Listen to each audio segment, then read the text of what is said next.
What's up, and welcome to episode 298 of First Geek 411. I'm your host, Cameron Franklin, and with me, as always, from West Coast, Best Coast, is Emma. How you doing? Hi, I'm doing good. How are you? I'm doing great. I feel like I say this every month, but when we're down to so few geeky chats now, I feel like I'm so much more not that I was never excited before, but now because it's so Yeah, rare because of us doing Daggerheart, it's like, oh, this is the time that we have to get together and this chat is the geeky regular things. hangout and And chat so, time.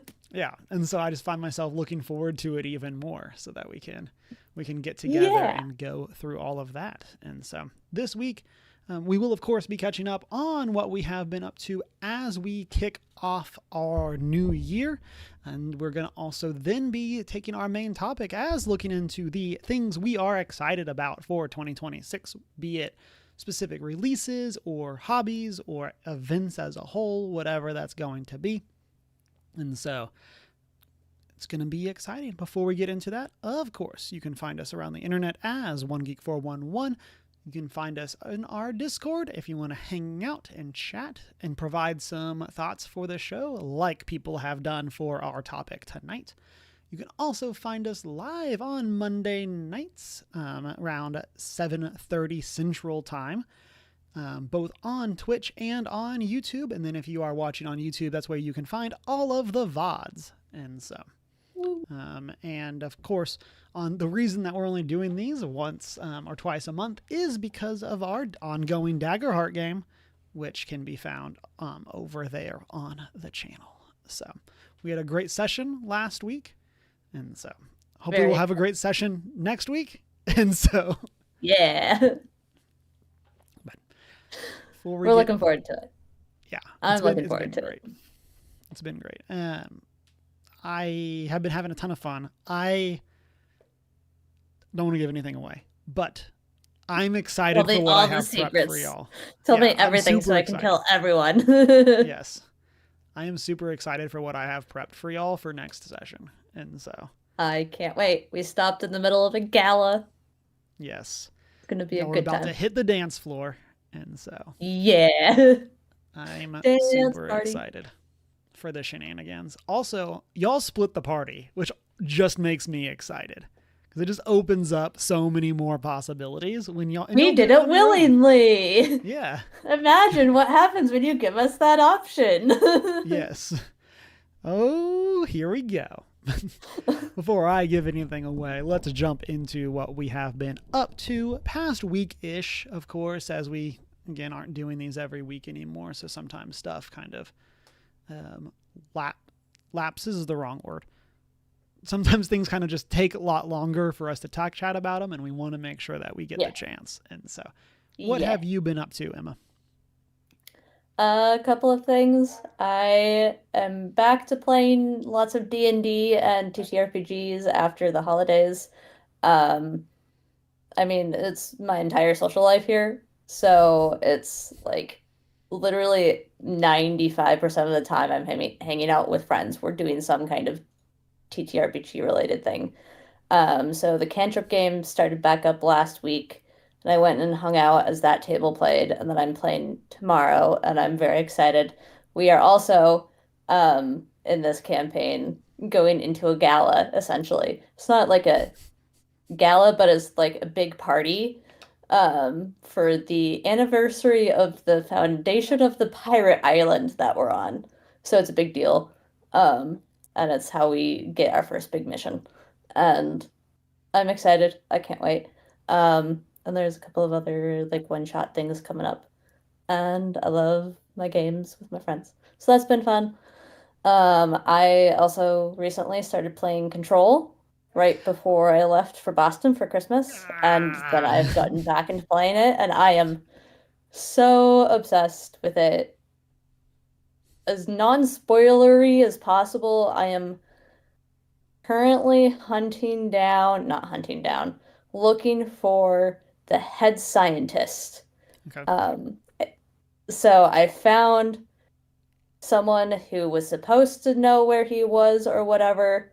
Um, and So I have to go back to maintenance to the black to deal with rock stuff Mm-hmm. because that will then help me find the scientist, um, who also somehow knew the dramatic events that started the game were going to happen before they happened somehow, and it's very suspicious in the same way that the janitor is very suspicious. Well, Ati is Um, a saint. How dare you? yes, but he's also not wearing the machinery that is supposed to be protecting everyone from the weird thing that started this whole event to begin with. So I don't completely trust the man. But it's a great game. It's right up my alley. I love it. It's the right amount of spooky and supernaturally SCP containment breach, Mm-hmm. common household items being able to do things that they shouldn't be able to do. Um, Really cool projection effects. I don't know. I could gush about some of the stuff that Yep. they use to make this game. Um, As the like person who real, recommended it to you, I am yeah. so hyped that you are loving it. Like, I think it's so cool alone that they have, as part of the world building, they have all these like videos scattered around of the head scientist like explaining things, and the fact that those videos are live action videos, Mm-hmm. and it's so cool. I'm like, yes, more of this in video games, please. Like, this is a Yep. cool mashup of styles. Anyway, that's great. I love it. I'm having a blast. Um, so much fun. I'm glad you pointed out that it had been on the PlayStation Plus at Mm-hmm. some point because I have the basic level. I do tend to go in every month and like save the Yep. games, even if I'm like, I'm never gonna play this, just because then I have found like, oh, that was on in the past and I never saved it and now I want to play it and I have to fork out $60 to play it instead of Mm-hmm. doing that. I'm just like, I did save it. I just never processed that I had it. So I didn't play it. And now I want to play it and I have it for free. Yep. So, Yeah, it's huge when that works out, especially when it's a game like Control that yeah. has so much. I'm gonna say going on, but like Yeah. is such a game that it's a game that is not like 100 hours. It's not gonna take you forever to beat, but there's so much cool stuff going on. And I know as we've talked about it, Control is the game that I came to late. It released in 2019. I played it in like 2022 or something like that. I think when it got Yeah. added to PS Plus was when I finally played it. And it is a game that, like, the more time has gone, the more I have loved that game. Like, it just Yeah. sits in such a cool spot in my brain Yeah. where I just, like, I think Yeah. about it a lot. And so, Yeah. Absolutely. Well, and it's also like, it's one of those games, like the genre-wise, I've always found the whole, I keep using SCP, mm-hmm. whatever, as the example of what this kind of concept is because that's like the most well known, but like the general idea of household objects like a mug being able to teleport you to another plane of existence or Yep. whatever. Um, that's such a cool concept, but it's also so hard to execute in a way Mm-hmm. that makes sense within a world, because then you also have to make the world make sense, even if the objects themselves don't make sense. It's like, yeah, okay, we don't have an answer for why that does that, and but we're trying. So like, I think that whole thing is cool, and so far Control is executing it very well of just like, okay, the Bureau of Control kind of is a TARDIS, Yeah. but not. Mm-hmm. And like it has a mind of its own and it's constantly changing. It's like the TARDIS, but the labyrinth, but Yeah. all of these weird things going on. I So love the oldest house. I Like, it know. is such a cool concept. It's so cool. And I think part of that's like, you have to, this kind of builds off of what you were saying. You have to balance the randomness. Like, Yeah. things need to feel random for it to fit into the world. But also, if Yeah. everything just feels random, then it, like, okay, nothing matters because you just threw stuff at the wall. Yeah. But I feel like Yeah. Control balances that really well, where there are things that are just like, this thing does this. Okay. Yeah. But then, like, there are other That thing's never gonna objects. make any sense. Yeah. but that's okay because this thing over here makes complete sense. Right. So, Like you like the as the like the primary example, the service weapon that yeah, Jesse has, like that makes a lot of sense. And yeah, like there's a lot of interesting lore about the service weapon that like kind of will get revealed as you play more. yeah. And so it's a super cool idea of this like shape shifting, form changing weapon and That what also that means. decides who runs the company, basically. Yes, basically. It's like, yeah, okay, sure, why not? Yeah. So it's super fun. Let's go with that then. Um, so yeah, I've been having a lot of fun with that. I read up very briefly on the plot line to the first Alan Wake Mm-hmm. game because someone suggested that I do that before diving into this. So I have, and I played a little bit of the first game on Switch too while I was gone. So like I have a sense of the vibe of that game, and I know the plot line of it because I heard that there will be nods to that in this Mm-hmm. game. So, or at least either in the main game or like a DLC or something that came So with there it. are nods within the main game, and then one of the DLCs is like Alan Wake focused. Okay. Cool. Yeah, so I definitely want to go back and play Alan Wake when I'm done with this one. I have it on my Switch though, which is like it's not as fun to play games like that on a Switch versus like my PlayStation. So it'll take me a bit longer to get there. But anyway, details. Um, it was kind of like I'm doing the thing that I did with The Last of Us, where I played the second game first and then Yes. the first game. Um, this is a trend that I tend to do. Anyway. Uh, last thing I did recently was start reading the first Throne of Glass book. It's another Sarah J. Maas, one of those popular authors, fantasy Mm-hmm. authors. Um, and really enjoying it, having a good time. I'm a little over halfway through. I'm like two-thirds of the way ish, roughly. Um, having a good time. People are mysteriously no longer alive, and it's not a good thing. So yeah, that's about that. I love that. I love the summary of, and it's not a good thing. Obviously, it's a bad thing. No one wants this. So So that's been my life recently. nice. So for me, part of the reason Control's been on mine for me is that I've been playing Alan Wake 2. Similar to what you were just talking about, I never played Alan Wake 1. I looked it up when I started playing Control, and so I completely skipped that. So I played Control, and now I'm playing Alan Wake 2. I got the platinum for it, so that's been Nice. super exciting, kind of getting to dive into a lot of the collectibles and figure out all of that. Alan Wake 2 was not the right level of spooky for me, and so I ended up dropping it down to story mode because I really liked the story of it, but I did not like the survival horror gameplay. Compared to Control, it's Hmm. much more of like an action game. Hmm. And so dropping it down to easy like fit how I wanted to enjoy that game a lot more. And Yeah. so I had a lot of fun with that. And then I'm a little bitter. I'm sure this was on me, but Alan Wake 2 actually had a point of no return.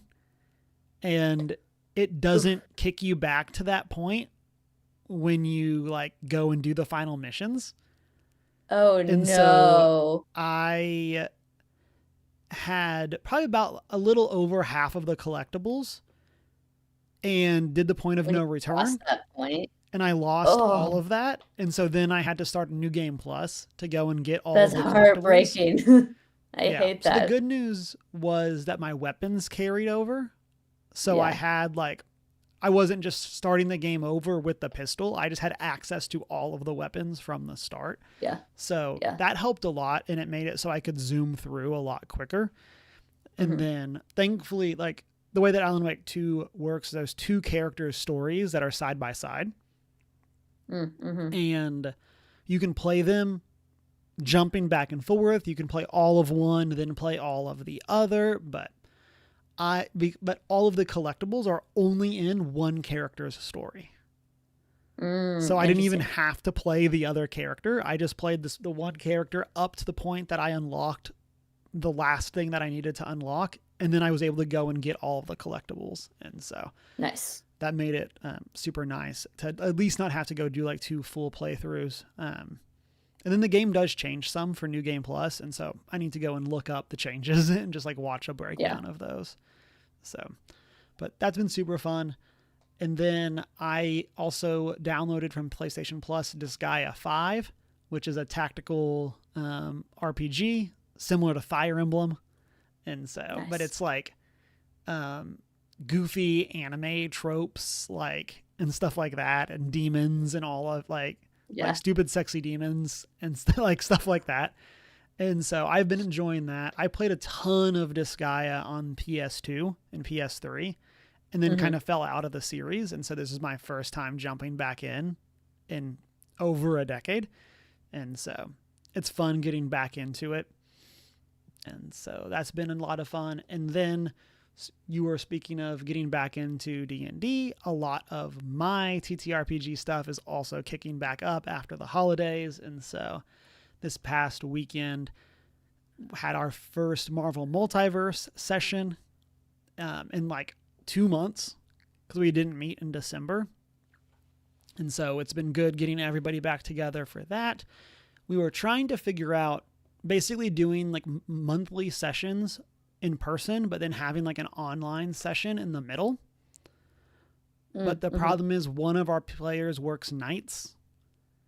And so we can't do like weeknights because of that. And then if we're meeting on the weekend, we might as well meet in person. And so we were talking about trying to do some of the free TTRPG day stuff. We're talking about trying to figure out those and do those as like a one-off session during the week just to have fun playing a game together and like work on the like RP muscles.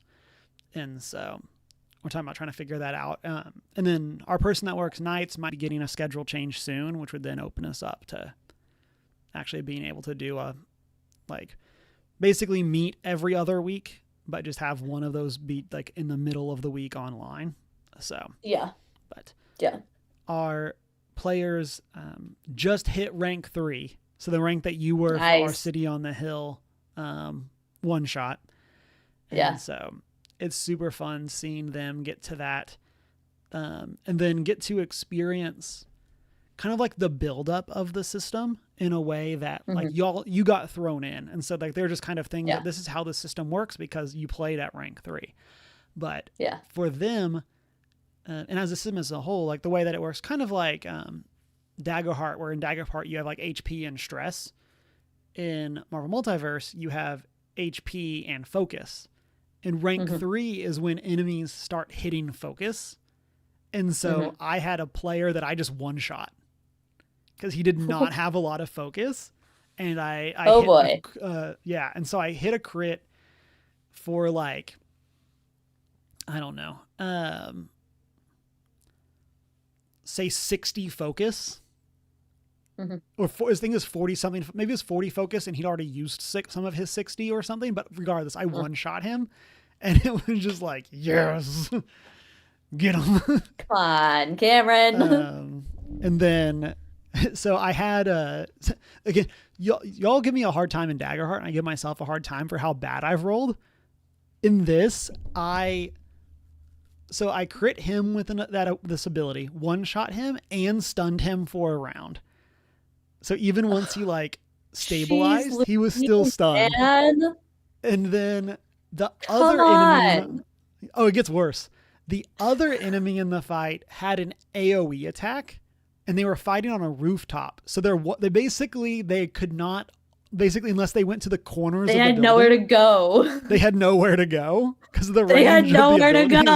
Like oh no, what a travesty. So right after I one-shot this guy, why would I rolled a critical on the AoE to hit all of them, which then blinded them for the round.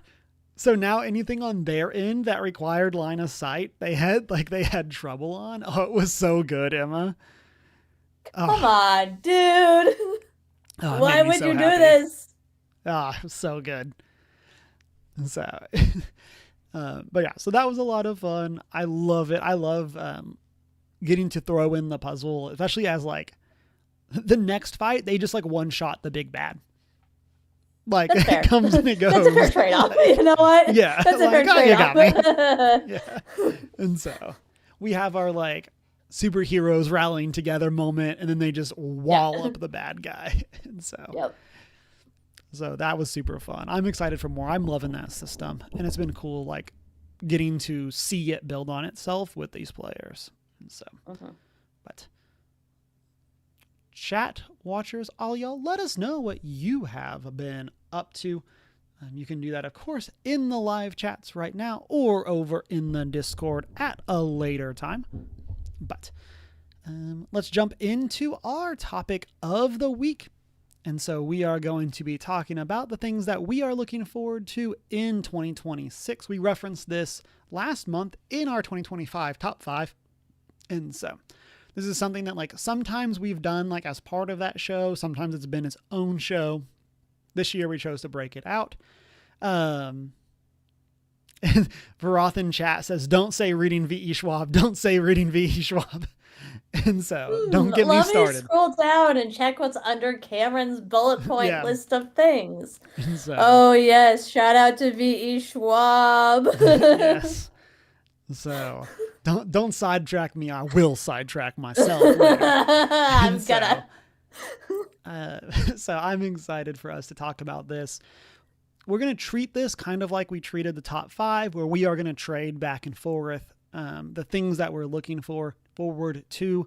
Some of these may be like a literal release that's coming out this year. Sometimes it might just be, hey, this event or this activity or this hobby. It might be more abstract. All of those kinds of things. And then we, as I said at the top, we do have some feedback from the people in our Discords for the things that they are looking forward to in 2026. If you're watching live, let us know what you are looking forward to, and we'll talk about those as well. Or if you have thoughts on the things that we are looking forward to, let us know. And then, of course, this is not exhaustive lists. We did not want to go through and list off every movie, TV show, video game, book, all of that we are excited for. And so we're going to just kind of do our best, hit some high level stuff that we are keeping an eye on, and then we'll see how the year goes. This will also be a fun one to look back onto for next year, or for when we do our top 5 of like what of the things that we were looking forward to ended up being a top 5. So, Yeah. But let's jump into it. Emma, why don't you kick us off with one of your things? Oh, and I assume we're in no specific order. I know mine is not in a specific order. I typically go in order, usually. Okay. I start off going in order just to keep track of things. But because we were just talking about TTRPGs and stuff, I am looking forward to all of my games this year, in great part because 2 of the campaigns I'm in started in like November, and so we only got like 1 or 2 games in before we all dispersed across the country for the holidays. So 2 of those are, one of them's a cantrip game and the other is like a home game that's set up in a similar fashion. There's like 12 players and we all kind of like rotate through once a month, depending on who's free for that Saturday. So that's also Cantrip People, and they're both games that I'm really looking forward to like playing more in because we only just started those, and they're both, one of them's a pirate campaign and the other is a Greek mythology campaign. So I'm really looking forward to both of those games this year. I'm playing, of course, a druid and then a cleric, and I've never played clerics before. I was ready for you to say druid in both. No. I was so ready. I knew I've got like 3 or 4 different, let's see, cantrip, this one, and a friend's online game. I am playing a druid, and so I'm playing 3 different druids right now. So I was like, I need something different that's not another druid, but I still want to be a spellcaster. So I went with cleric. And that's her name is Margot Maestra, and she's a Triton, and it's a classic. She lost her memory, and woke up at a cleric temple at some point with no memory of her life up to that point, and was just like, okay, I'm here. I guess I'll train to become a cleric. Um, and so I kind of left it open-ended to the DM of like, I have some things I imagine for her backstory, but like I don't feel like coming up Mhm. with anything super intense or dramatic. So have fun. And he was like, great. I love that. Thank you. I'm like, you're welcome. Have fun with it.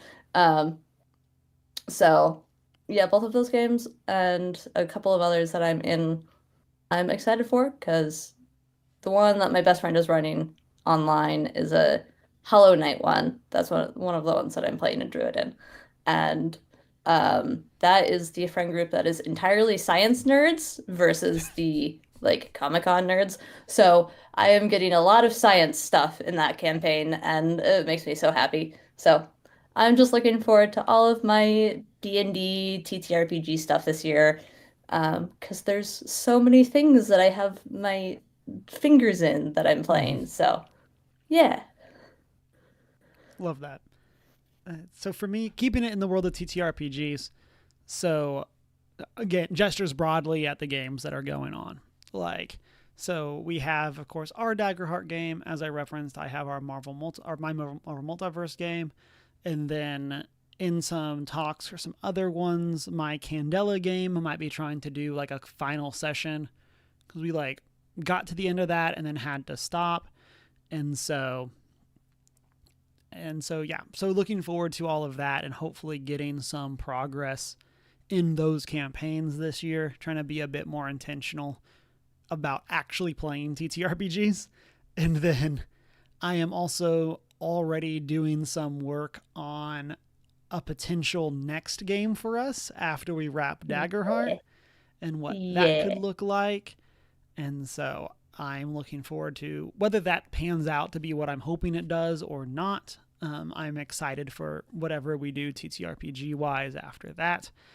And so, and we may even try to do, Emma and I have not talked about this, so this is literally me spitballing ideas to Emma that I'm pretty sure she's on board with, but doing this You live know on air. me. And so, something that I think would be fun would be for us to do like seasons. And so, like, we do like, even if it's stuff of like, hey, the campaign didn't wrap up, but we're going to pause it and come back later. And so, Yeah. do like a 3-month season of a game, and like we're going to tell Yeah. a story. We're going to get as much in as we can during that time. And then we're going to take a break and either go to a different game or do different characters or do something different. And then like move to like again theoretically move to a different system and then tell a 3-month story and then move to another system and just have that be a fun way of trying things out. A lot of this is because I am the type of player that just wants to play everything. And I would rather just like try a bunch of different stuff rather than being Yeah. like, hey, this is the one game that I We're gonna play. sit in this for Yeah, 14 months or whatever. exactly. And so we'll see what that actually looks like. Again, this is me spitballing ideas to Emma live on air. I love But it. I'm here for yeah, it. again, I figured you would be on board. And so like we'll figure that out. And like it could even be like 3-4 month seasons or like, and again, all of those timings would just kind of be guidelines rather than actual rules. But that's something that I think would be a lot of fun for us to do.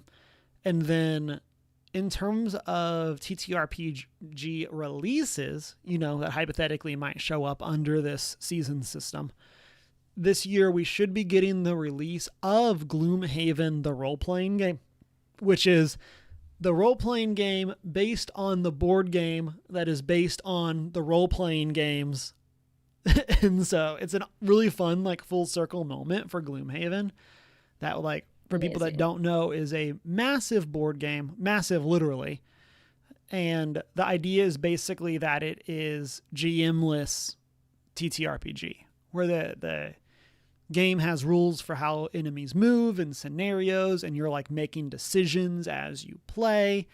And you have like objectives and your characters retire once they've completed that objective, and then you have to switch to a different character, and Hmm. then that character like has a bonus now that a character has retired, but like the retired characters are living in the city and doing stuff and are still around, and so it's a super cool idea. And so it was, yeah, again, it was based on the idea of like, how do you make a dungeon crawler um, TTRPG style game without a DM? And there are plenty of other games that have done that as well. Gloomhaven is by no means the first, but it definitely became one of the more popular. And yeah, so it's super fun now that it's becoming a TTRPG again. And so they Yeah. get to have that full circle. They're keeping the card based gameplay, which I think is super interesting. So the game is a deck builder, not like it's not about rolling dice. It's about like powering up your cards and getting cool effects. Because like sometimes you'll get like a double damage for your critical, but it's off of a card, Yeah. not off of rolling a die. And so I'm really interested in it for that regard. I was telling Emma before the show, I have most definitely downloaded the rough draft rulebook for this game. And so I have not started Of course looking you at it have. yet, but it is definitely there. And I doubt I will read it, mostly because I hate reading TTRPG stuff digitally. I will almost always read it physically and then use the digital as like a reference. But I am very excited for this system, this world. I think they've built a super cool take on a fantasy world with this game, and so I'm excited to see what that then looks like as a RPG system. But Yeah. in chat, Varoth came and let us know what he was looking forward to. He said X-Men 97. I am also looking forward to that one. It did not make my, or it's not one of the ones I'm trying out of my list, but I'm super excited for that one. And then we had, he also said D&D campaigns, plural, and then more time for crafts such as knitting, and then new books to read. And so, fantastic list Yeah. of things that Roth is looking forward to. Emma, what is your next thing? My next one, speaking of books to read, I'm gonna read more books this year. I set a goal for myself last year to read, um, like it was either 16 or 17 books. Because I said I would read the 12 book club books that we would read, and then an additional four or five. We ended up not reading 12 book club books, and I still read like 16 books last year. So I read like five or six more than I had planned on reading. So this year I was like, well, if that's the case, I'm gonna read 20 books this year, and I'm already two books down. I'm very proud of Let's myself. go. I'm almost done with my third book. Um, so I'm doing great so far. I will probably go above and beyond this goal of 20 books, but I'm trying to be reasonable, knowing my reading habits. So, yeah, I'm just looking forward to reading more books and learning more things that are out there, um, and having a good time with it. I want to get a library card. Cameron and I were talking about this beforehand. LA has a lot of libraries and like a good library system. The thing is, there's one that's super convenient to where I am located. Uh, the best place would be Burbank, which is close to my work. So what I might do is find either I'm gonna look into either the Burbank or the LA library system for what their digital like checkout system is for ebooks, and go with whichever one of those is easier for me because I have several systems that let me read ebooks, including both my phone and my iPad, and I've been using those a lot for reading, um, in great part because my bookshelves are full and I have no more space for physical books. Um, so that's like something that I'm gonna do, and just I have to keep reminding myself that ebooks are a valid option for Mm-hmm. reading. I like audiobooks, but I end up getting distracted a lot of the time and then missing a lot of what happens. So I would just rather do an ebook and actually sit down and read it while listening to music. Because then I can actually enjoy it. So I am looking forward to hitting 20 books this year. I want to get back into this reading kick of Mhm. actually reading things and having fun with it. Because I used to be obsessed with it in like middle school and high school and stuff.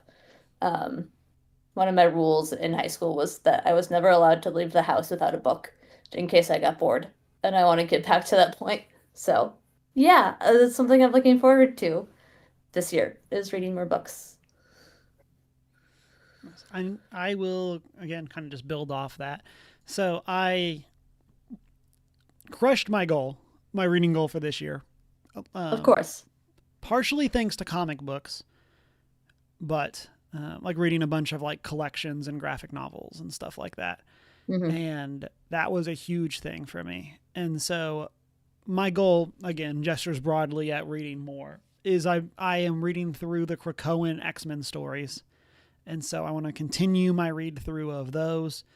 And so I think I'm like, it's like written in chunks. So there's like a major story beat, then there's a whole bunch of like comics that happen, and then there's like the next major story beat. I Hmm. think I just passed like the 1/3 mark. I think is where I am. I'm in that chunk of comics, Yeah. and Yeah. so I'm excited to continue reading through those, and then just reading more comics as a whole, because the library has access to them digitally, and so it's been a great resource there. And then one of my big reading goals for this year is I want to read one paper book a month. So I read a lot of books because I am a chronic multitasker.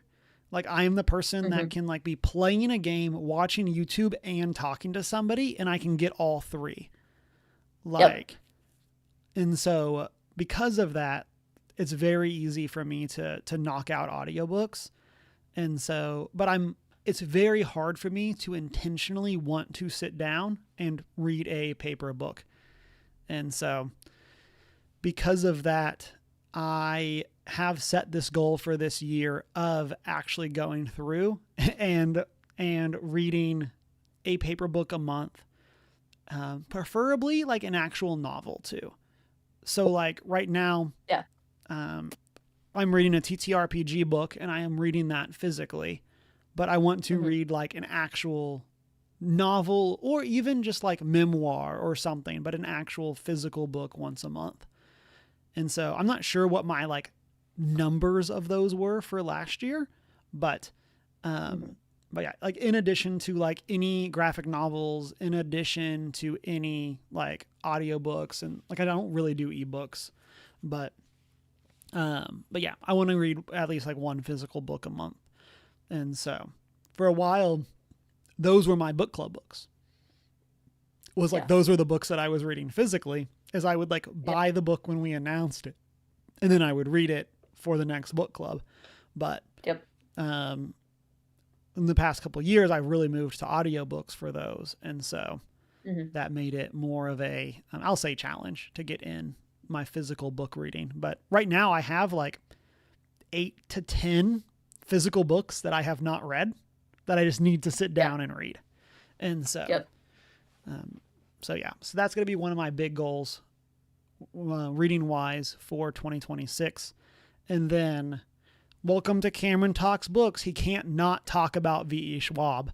And so Of course. I I posted this in the Discord, but my Storygraph metrics for most read authors is it's like basically V.E. Schwab and then other of like I have like Yeah. 21, 22 books from her and then no one else is past 10.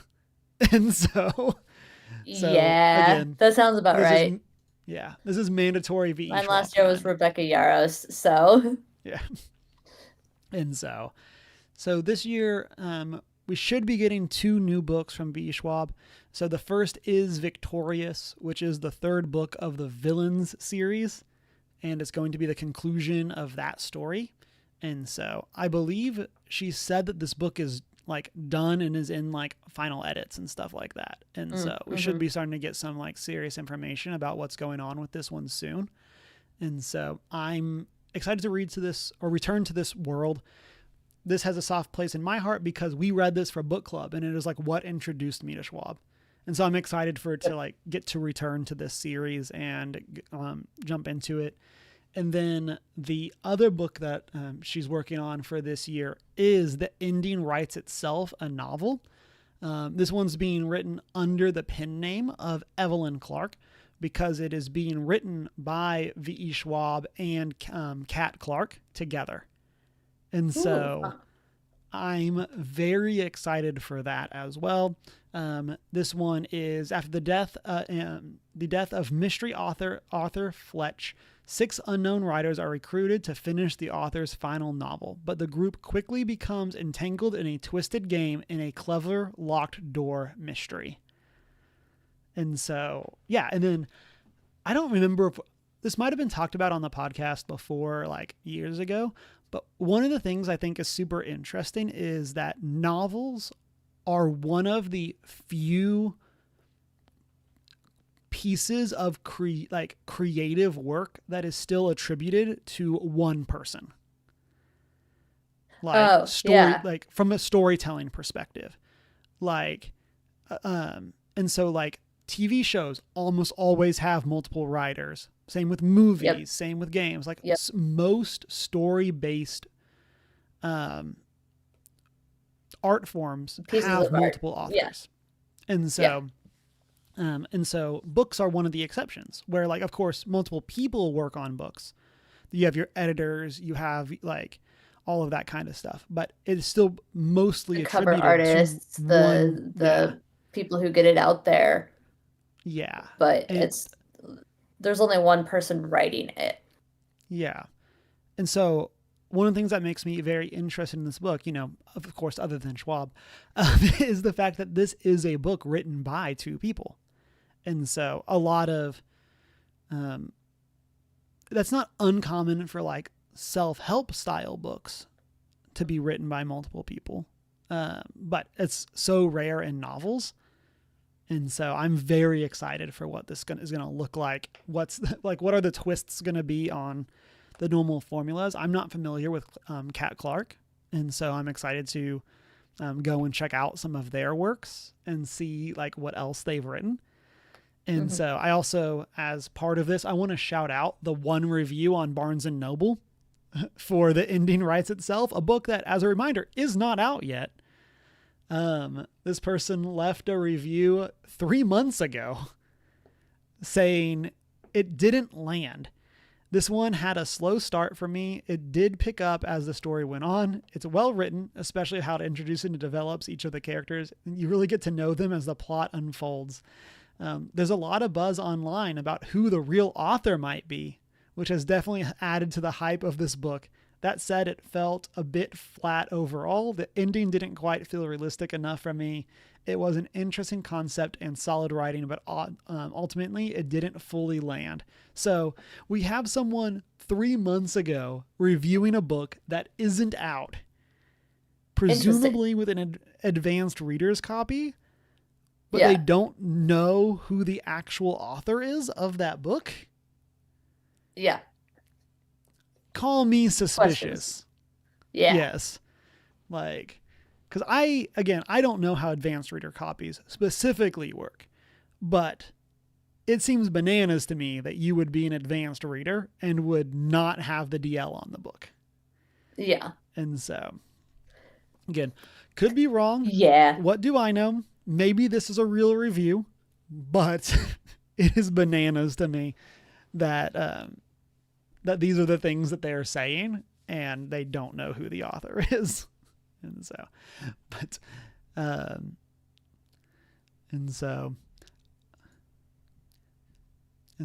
welcome in, Tasha. I was saying I don't know how advanced reader copies work. And so let's jump into our next thing. You know what? I'm going to go first this time, Emma. Take that. You do it. And so I'm going to jump into movies. I didn't want to just like gestures broadly at Marvel here. And so there are 2 movies that I want to call out. The first is Avengers Doomsday. And so this is our first like true Avengers movie since Endgame. Um, I know we have had plenty of conversations around the quality of phases 4 and 5. And Yeah. so I'm excited and very like interested in like what this movie is going to be in Hmm. terms of, is this going to be the return, based on the number of people that are in this movie, like this is a return to crazy big bombastic everyone's here MCU. Hmm. um but what's that going to actually look like, especially when for Infinity War and Endgame we had years building up to Thanos. For this one we do not have years building up to Doom. And so Hmm. I'm very interested to what that is going to look like. And then um, I I love the experience of seeing Marvel movies opening night, and I'm Hmm. very excited for this one for that, of just getting back together with that crowd, and everyone just being so excited. And then I do think that this is going to be a very telling signpost for the future of Marvel. Of Yeah. like, can the major tent poles actually still bring people in? Yeah. Because as I've said, there's no superhero fatigue. There's just mediocre movie fatigue. And Yeah. so, if this can become appointment viewing where people feel like they have to go to the theaters, like what's that going to mean for future MCU? And so, Yeah. and then sticking in the world of movies, I am crazy hyped for Supergirl. And so Yeah. this is Me too. something, yeah. We talked about this in our top 5 closing out last year, but like I would not have believed if you told me that between Superman, Thunderbolt, and Fantastic Four, Superman was the movie of those that I would like the most. Hmm. But that's what happened. And um, I really liked the references that we get to Supergirl within that movie. And then I recently read for the Mad Bird book club Supergirl Woman of Tomorrow, which is the graphic novel that the movie is like loosely adapting. And I Hmm. really liked that graphic novel. And so that's definitely a big, like, highly recommend for people that are interested in the character. And so, as someone who's never really been a DC fan other than Batman, and has definitely never been a super family fan, I'm Yeah. very excited for what this movie is going to look like. And so, my expectation again, if we like look back on these lists come our top 5, is going to be between these two movies for which one of them is going to be my top, like my pick for movies for the year. And I honestly would not be shocked if it's Supergirl, like just based on what we know so Yeah. far. If Supergirl is as good as Superman was, Yeah. then things are looking up, which I think it will be. Yeah. So Tasha in chat says, I'm cautiously optimistic for Doomsday. Like I may actually go to the theater for that one. Yeah. And That's how I'm feeling. Is cautiously optimistic. yeah. Um, as someone who has not been as down on phase 4 and 5 as other people, of like, I still have enjoyed a lot of the stuff from this phase. Not all of it. Emphasis on definitely not all of it. But um, I think a lot of people had forgotten the lows of phases 1, 2, and 3. And Yeah. so, um, but with that said, I I'm very excited, very hopeful for this. We'll see. Don't hurt me. I'm ready to be hurt again. But Don't come at me. yeah, yeah, those are my movie picks. Yeah. Okay. I also have movie picks.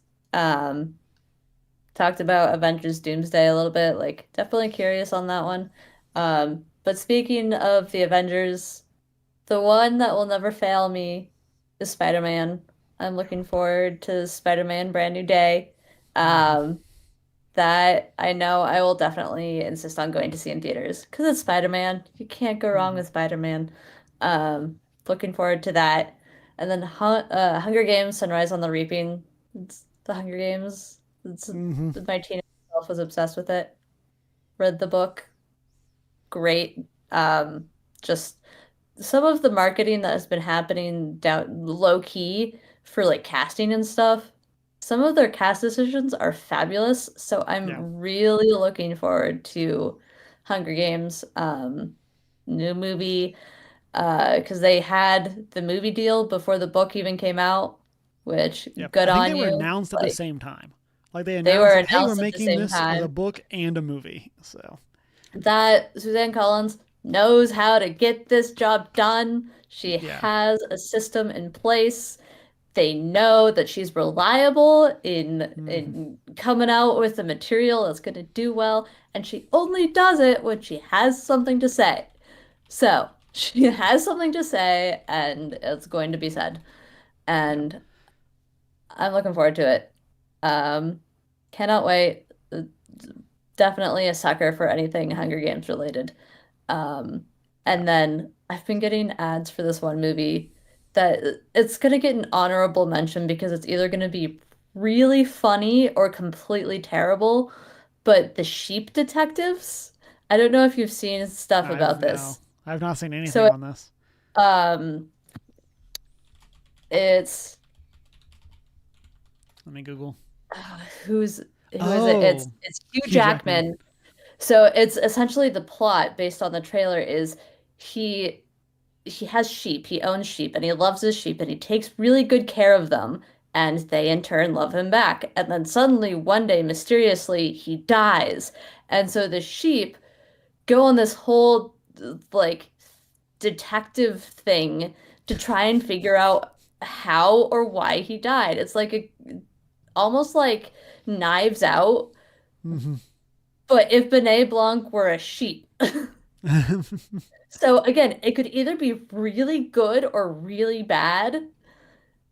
And I'm fascinated of like I kind of want this to be really good just because the concept alone is so hilarious of these sheep just going, "Hey, our farmer mysteriously died in his trailer one day, and the cops aren't really doing anything about it. Let's figure out how he died." And so that's getting an honorable mention because I'm just like, it's a creative thought. It's a Yeah. creative idea. It's like for once we're getting stuff that is a new content rather than an IP or a franchise. So like I hope it's good because it looks kind of funny. Yep. And yeah. Um so that's my honorable mention Hmm. next to Spider-Man and The Hunger Games. Yeah. So both Spider-Man and Hunger Games are also on my excited list, pretty much for the exact same reasons that you Yeah. mentioned. I love Spider-Man. Again, as seen by Spider-Man hat, Spider-Man Yep. swag that I have around, all that kind of stuff. And so All of the swag. I yeah. So I'm really excited for that. Very hopeful. That's one that like I would love to go in as blind as possible. Like that wasn't Hmm. really possible with No Way Home. There was just everywhere. But if I could go into Brand New Day as like knowing as little as the plot as possible, I'd be very excited. And Yep. then as you're talking about Sunrise on the Reaping, like I think it's important to remember like Hunger Games doesn't miss. Like Exactly. so I was looking up box office and Ballad of Songbirds and Snakes still 3x'd its budget. Like Yeah. it's pretty crazy that like again I would say not to say like worst movie, but like worst in terms of not connected to the other books. It's I mean it is connected, but like it's a standalone movie. It's not like releasing when the hype for the other ones is the highest. It released in the worst time. Maybe that's the way to say it. Like compared to the other ones, like it's still Hmm. 3x to that budget. And then I think that that's super exciting. And then yeah, this one I personally liked Sunrise on the Reaping more than Ballad of Songbirds and Snakes, and so I'm very excited Yeah. I for am a us sucker for to get Haymitch that in as well. general. Yes. So Yeah. everyone loves Haymitch. Yeah. And I think like a big part of that is, again, I'm not unique in this thought. But a lot of people for Ballad had trouble with Snow being the lead, and Yeah. so this one having Haymitch, like I feel like is going to be huge for this film, Yeah. and so He is a beloved character within the yeah, franchise. Like we all love him. So, yeah, um, yeah, and so I am super excited for both of those films. So, um, in the realm of TV shows, I got another two that I'm excited about. First of them is House of the Dragon season 3 is supposed to be coming out this year. And so I'm very excited for that. I loved season 1. Season 2 was definitely slower. And so I'm mhm. excited to see them hopefully be able to build off of that, like that world building and all of that from that slowed down time to now see what they can give us with season 3. Um, I really like the casting for this show. I think they did a fantastic job, both with their flashback selves, but also, well, not flashback, but like their younger selves, but then also with the Yeah. modern aged people. Even though there's definitely some weirdness in who got aged up and who didn't, but that's a whole different conversation. And so I have really enjoyed the show, and I'm definitely looking forward to getting back to the Game of Thrones world, especially after the main show kind of erased itself from pop culture, and so Yeah. and It has then only itself to blame for that. yeah, yeah, and so this one where there's like an established end, there's like things that have to happen, stuff like that, Yeah. but it's all told within like the veil of like the in-world history books, so like they can change things as long as the public knowledge remains the same. Like they Yeah. can still do stuff, and so I'm excited for that. And then the other show that I picked, this is one that like I don't even necessarily want to say I'm cautiously optimistic. I am like cautiously scared. And that's Wonder Man. And so This is that Marvel one that looks like a almost yes. like a mockumentary. Yes. Yeah. And This, so yeah. I it's have I want this one to do well. yeah. Just because it's such a different step and voice for Marvel. Yeah. And so I let me get the trying to find in the um I'm finding a lot of information about the development, but not. Oh, here's the premise. So, struggling actors Simon Williams and Trevor Slattery earn the, try to each or try to earn roles in the remake of the superhero film Wonder Man. So it's like about an in-world superhero film Hmm. within the MCU, and it's gonna have like it looks like it's gonna have some super interesting like Hollywood references and things like that for whatever those things look like in this world. I am a sucker also for stories like putting modern like into superhero films. So like what are the pieces Hmm. of like what does movies look like in the realm of Yeah. superheroes? Like Yeah. what like all of that kind of stuff. And so I don't know a lot about Wonder Man as a story other than like that's core concept. And so I'm I hope that this works out. Like this I feel like this is the project that could either be like a 10 out of 10 or a 3 out of 10. Like like there's no Yeah. way that this show is just okay. It's either going to be amazing or awful. And so we'll see, but yeah, those are my TV picks. TV picks for me. Yay, TV. Um, I'm again Wonder Man. I want it to do well. Because it's such a fun concept, similar to you, like present, current, everyday things like movies and TV shows within a show. That's a fun thing. Things I'm looking forward to TV wise. I'm clumping two in together because they're same genre. Bridgerton and Outlander. Um, historical romance, a little bit of fantasy sci-fi with Outlander because it's time travel. There's some time travel in that.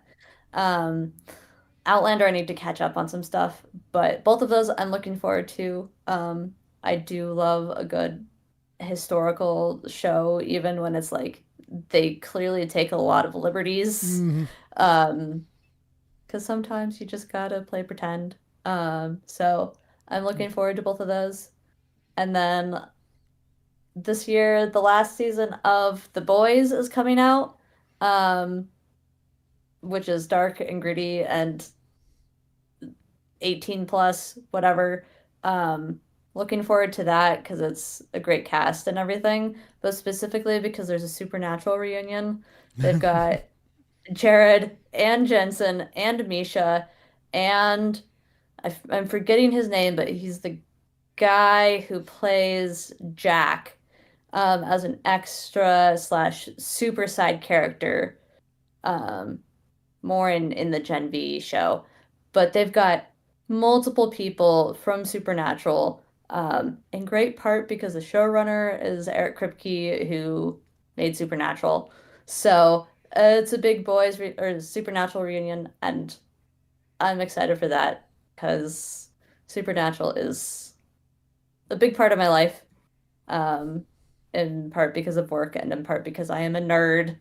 And I Nerd. was on Tumblr. I was on Tumblr for prime Super Hulock era, so like this is my jam. This is what I grew up with. All of that stuff and chaos. It's essentially just going to be Supernatural if it was given permission to be PG-13 and above instead of being on the CW. So, yeah, it's OCW. gonna be a good time. Yeah, OCW. Like the CW has like its own thing for keeping things kid friendly while also being quote unquote gritty. Which is yeah. So like that's some of the commentary around this boys casting stuff for this season has been it's just supernatural if they were allowed to actually, be the kind of gritty that the show wanted to be. So I'm looking forward to that. Mm-hmm. And then why don't you go ahead and hit us with your number five? Yeah. Last and certainly not least in terms of categories are games, video games. I don't have anything super like to die for. Um, but Crimson Desert, I don't know a lot about, but it looks interesting. It's kind of like Viking Mm-hmm. Celtic stuff. And then the one that has piqued my interest the most that's coming out this year that I'm aware of is Cthulhu, the Cosmic Abyss. Um, Cthulhu, Lovecraftian. I love good monster horror, and ultimately that's what Cthulhu is a monster horror. And this is like it's a Cthulhu game that also throws in like AI gone insane, basically. So it's like if you took Cthulhu and crossed it with 2001 Space Odyssey. Um, and it's so intriguing and like sign me up. I'm so curious about this game and what it's gonna be. Um, so yeah, it's literally just miners mining stuff at the bottom of the ocean go missing, and you have to go down and figure out why they're going missing. And in the process, you slowly go a little bit crazy for It's very some Doctor Who unknown episode adjacent. reason. Yes. Shocking that I would be interested in Yeah. something like this. Yep. Wow, imagine that. It definitely It's like sounds it's like right what. up my Yeah. It's like alley. what if it was a Doctor Who episode, but the Doctor didn't show up? Is I like how this know. sounds. Of like, And suddenly there's a giant octopus dragon man rising out of the ocean. I'm sure it's fine. Everything's great. It'll work out. Nothing's gonna go wrong. Um, the world is fine. You didn't wake a slumbering cosmic entity that's gonna destroy the entire planet or I don't know what we're whatever. worried about. Yeah, where there's nothing to worry about. Um, so I'm looking forward to that and testing it out. It's this is another one of those things coming out that I look at and go, I want this to do well because it's such a good concept. Kind of like Wonder Man. It's just like, Mhm. this is so good. I hope you're actually doing well with the product that you're going to give us because it's such a good idea. Don't fail me because Yeah. I'm so interested Please. in Cthulhu, the Cosmic Abyss as a video game, or just Cthulhu as a video game, full-fledged video game that I can get invested in because I like spooky, scary stuff and also monster horror or whatever. I like spooky monsters. Yay! Uh, yeah. So for Crimson Desert, we watched some of that at PAX. I was sad we didn't get to play the demo, but the line was absurd, and so that was not Yeah, happening. But we no. like kind of hung out and just like watched some of the B-roll for it, and I feel like if that game plays how it looks, it might be one of the best games ever made. Yeah, Like if it doesn't play how it looks, we might have another like Cyberpunk 2077 at launch on our yeah. hands. Like, but it looks super cool. That's one that's like it didn't make my list of games that I'm looking forward to, but if it lands, that could be I could see that being like my top pick for game of the year. And Yeah. so um, again, if it can deliver on all the things that it looks like it's trying to do.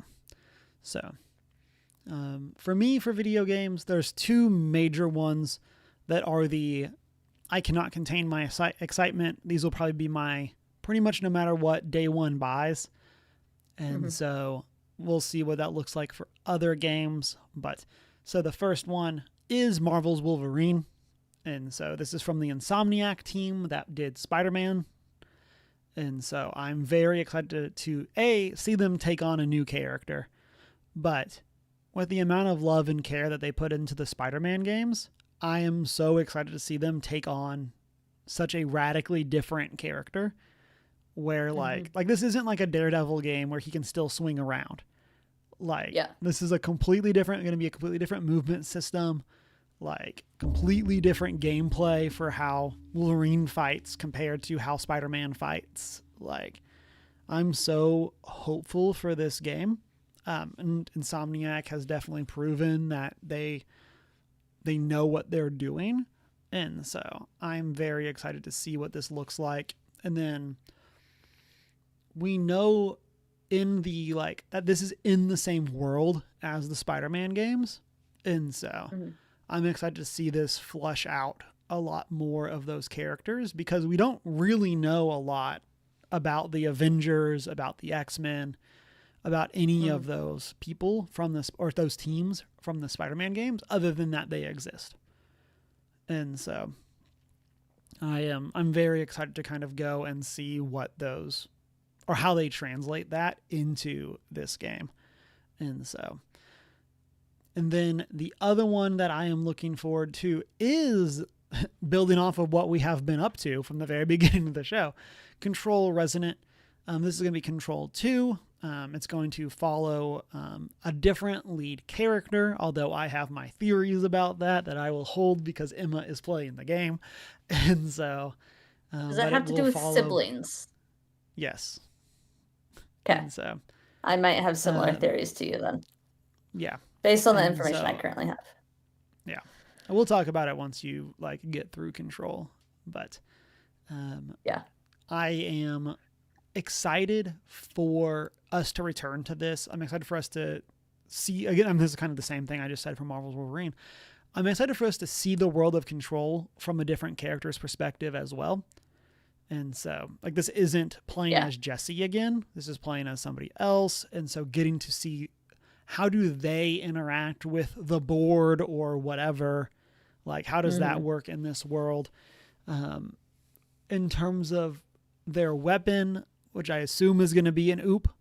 Like, how does that work? And what's that actually going to translate as?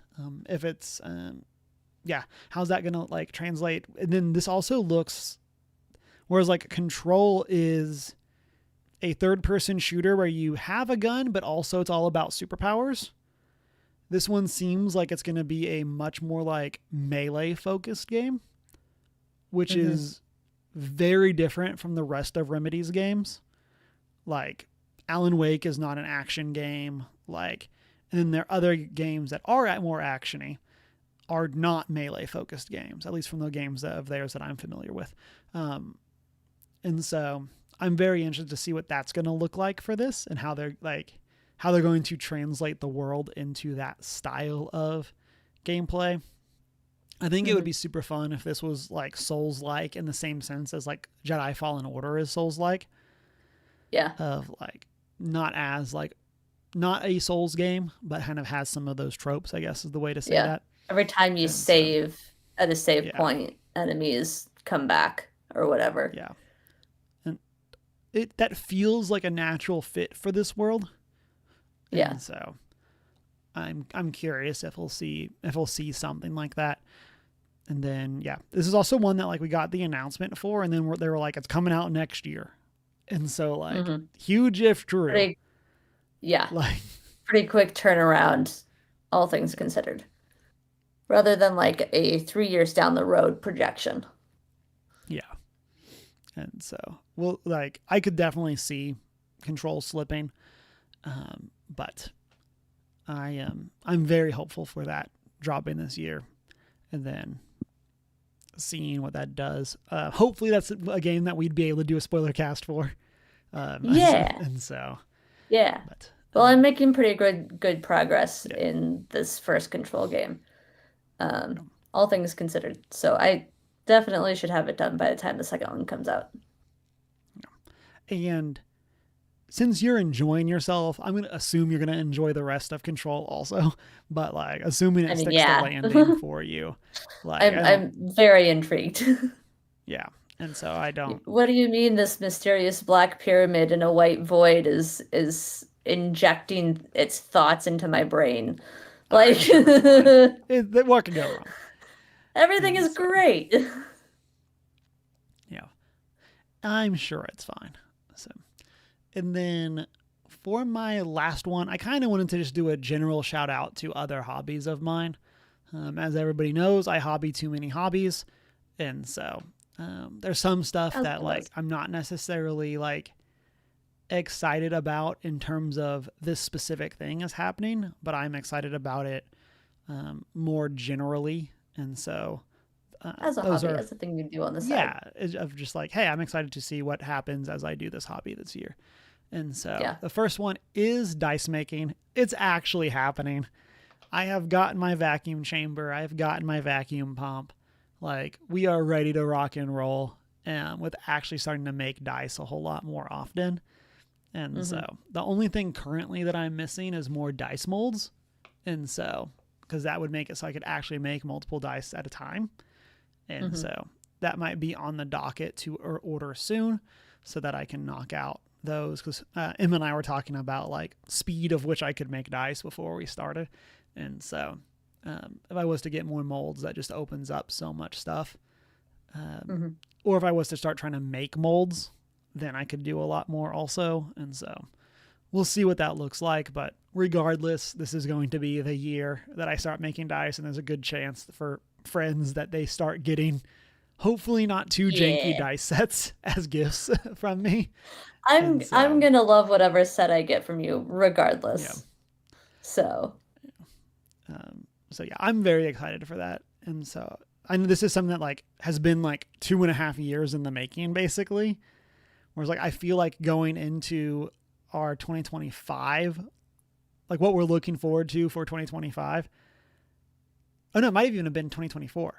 I talked about being interested in doing it. And then in 2025, I actually started making dice. I made a couple sets. And then now we're actually going to be doing it hopefully more often. And so I'm looking forward to that. And then other hobby, mead and cider making. This has been a lot of fun. I was talking to a coworker who's a good friend and about how like I kind of just like show up as Santa Claus and like hand out alcohol at work.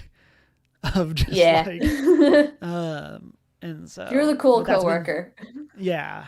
And so having coworkers that I can give it to definitely helps because it gives me more excitement for experimenting with stuff Mhm. versus just having the bottles sit at home. And so, and like taking them with me to things, but like actually being able to give them away makes it so it's not all on me to have.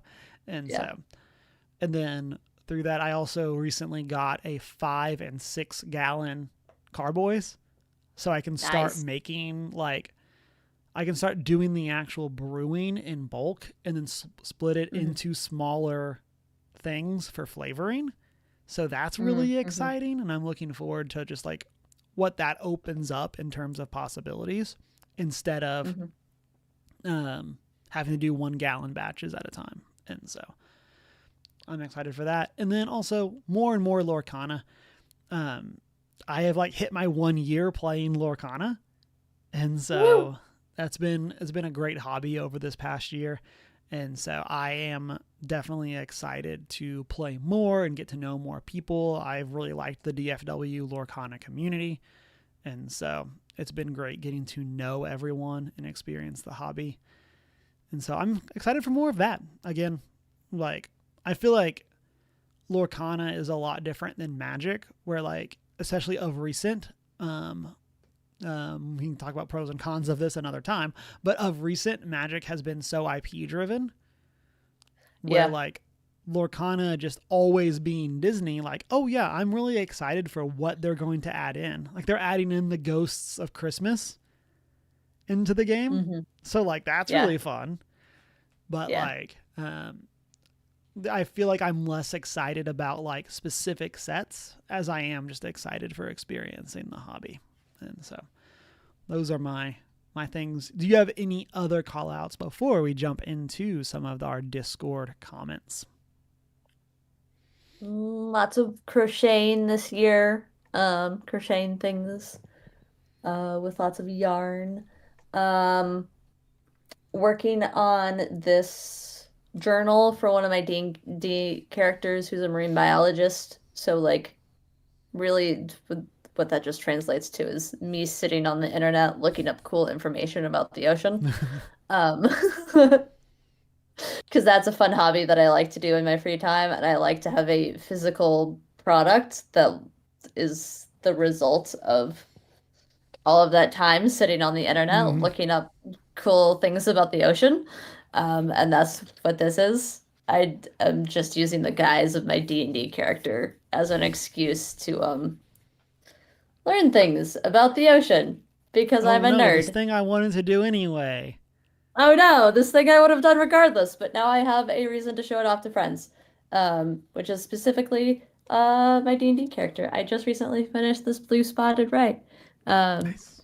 so yeah, I have learned some very fascinating things about the ocean that I didn't previously know, and it's a good time. So that's one of my other hobbies I'm looking forward to this year.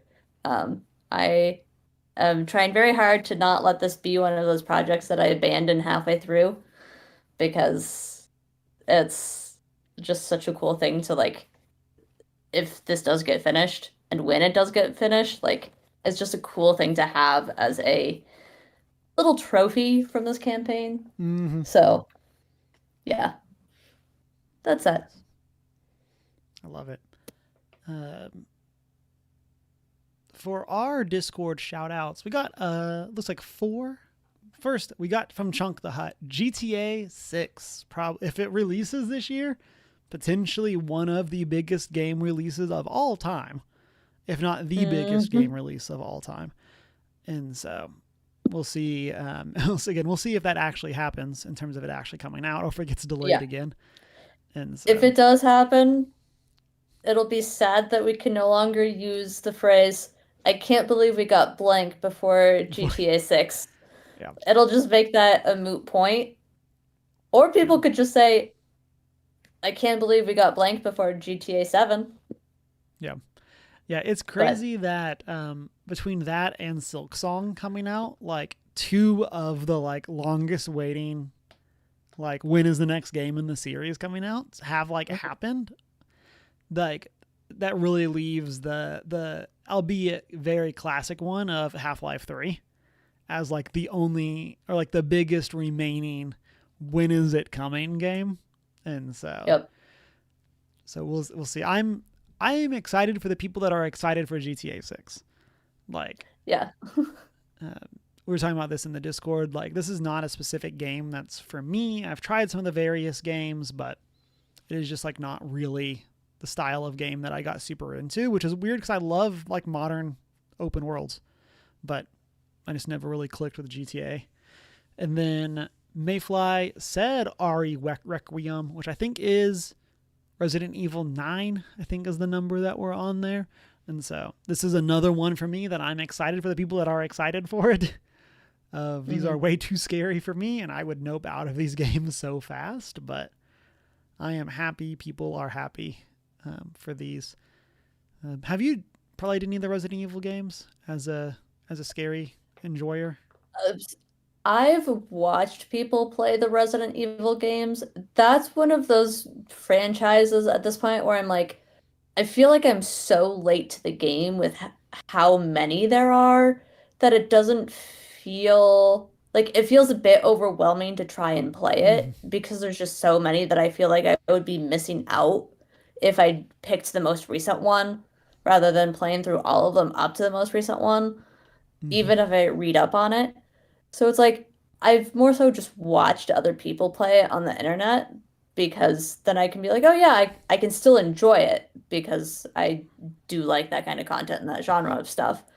But then I won't also feel like I am missing out on the inside jokes or the Yep. references or the whatever that often pop up in those games of like, oh, if you played Resident Evil 3. There was this whole arc with this one character that happened, and this little moment in this new game was a nod to that. It's like, okay, I want to be in on the joke, but that means I Yeah. have to play 8 other video games before I can even play this one, and I can't even get 4 of them because they were all released on PlayStation 2. What's the point? Yeah. So, I want to, but Mm-hmm. it's too much. Yeah. Uh, and then Sneaky shouted out Wolverine and Control as well. We already talked about those, but I'm glad more people are with me as we're hyped for these. And then Sneaky also shouted out Knave and the Moth by Rachel Gillig, which is the sequel to Knave and the Moon, sorry, which is the sequel to Night and the Moth by Rachel Gillig.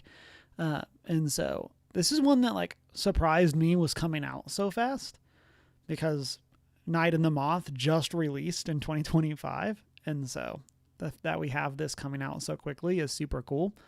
And so I'm excited for that. I feel like, and maybe this is just because Schwab is the main author that I follow, but a lot of times for her, she rotates her series. So it's rare to see releases from the same series super close to each other. Whereas other authors maybe are like focused in on specific books or specific parts of their series. And so they knock them out quicker rather than rotating around. And then Tasha also shouted out Knave and the Moon as a book that they are excited about. And so some good stuff. We kind of talked about this a little bit before we got started, but I hate how difficult it is to find releases for books, board games, all of that.